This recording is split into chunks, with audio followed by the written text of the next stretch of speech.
এখন যৌবনকাল চলছে, কিন্তু যৌবনের পর বার্ধক্য আসবে। এই যৌবন স্থায়ী নয়, এটা আজীবন বাকি থাকবে না। এরপর হয়তো বৃদ্ধকাল আসবে অথবা মৃত্যু। এছাড়া তৃতীয় কোনো রাস্তা নেই।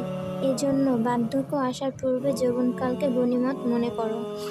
যে শক্তি, সামর্থ্য এবং সুস্থতা আল্লাহ তাআলা দান করেছেন তা গনিমত মনে করে ভালো কাজে ব্যবহার করো।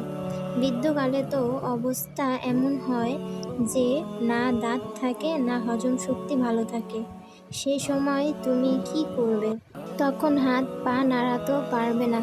শেখ সাদী রহমতুল্লাহ বলেন, বৃদ্ধকালে অত্যাচারী, নেকড়, বাঘও বুজুর্গ হয়ে যায়, কিন্তু যৌবনকালে তওবা করে বুজুর্গ হয় হলো নবীগণের চরিত্র। বৃদ্ধকালের জঙ্গলের হিংস্র বাঘ বুজুর্গ হয়ে যায় কেন?